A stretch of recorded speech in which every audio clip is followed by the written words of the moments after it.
Video number 6 اسود انسی پہلا کذاب۔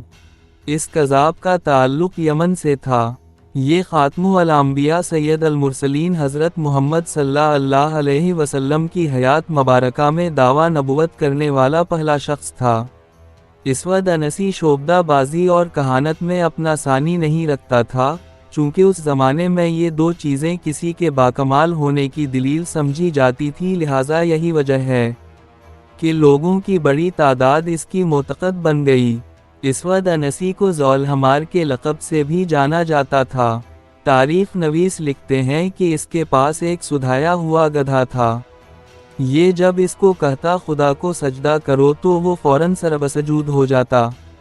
اسی طرح جب بیٹھنے کو کہتا بیٹھ جاتا اور کھڑے ہونے کو کہتا کھڑا ہو جاتا۔ نجران کے لوگوں کو جب اس کے دعویٰ نبوت کا علم ہوا تو انہوں نے اسے امتحان کی غرض سے اپنے ہاں مدعو کیا۔ اس نے وہاں بھی اپنی شعبدہ بازی دکھائی، لوگوں کو متاثر کیا اور چکنی چپڑی باتوں سے اہل نجران کی اکثریت کو اپنا ہم نوا بنا لیا، اور آہستہ آہستہ اس نے اپنی طاقت بڑھانا شروع کر دی۔ سب سے پہلے اس نے نجران پر ہی فوج کشی کر کے عمرو بن حزم اور خالد بن سعید کو وہاں سے نکلوایا اور پھر بتدریج پورے یمن پر قبضہ کر لیا۔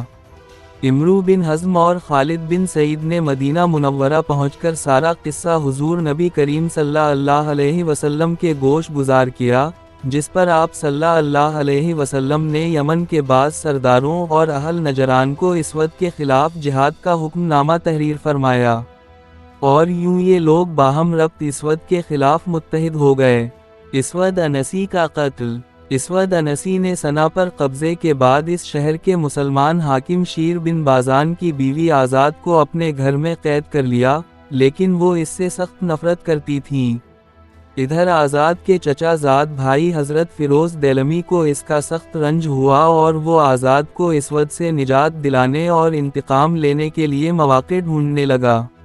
جب آپ صلی اللہ علیہ وسلم کا حکم نامہ ملا تو یمن کے مسلمان اسود کے خلاف لشکر کشی کے بجائے گھر میں گھس کر اسود انسی کذاب کو قتل کرنے کی منصوبہ بندی کرنے لگے۔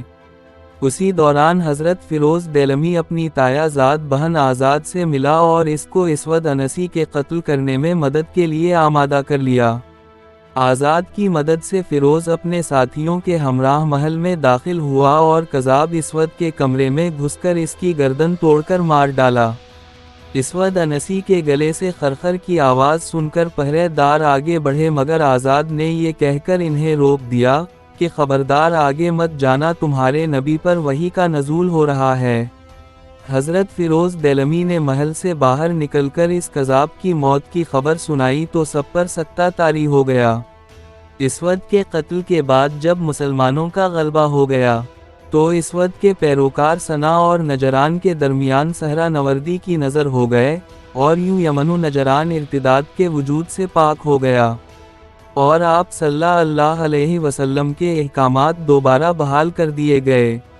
اسود انسی پہلا کذاب تھا جو حضور نبی کریم صلی اللہ علیہ وسلم کے حکم پر آپ صلی اللہ علیہ وسلم کی حیات مبارکہ میں ہی اپنے انجام کو پہنچا۔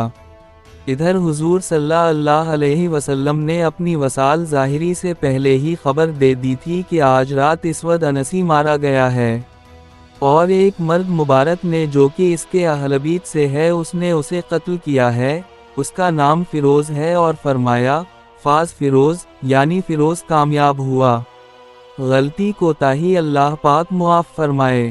اچھائی کو عام کریں، اسلامی تاریخ کو نئی نسلوں تک پہنچائیں۔ شکریہ۔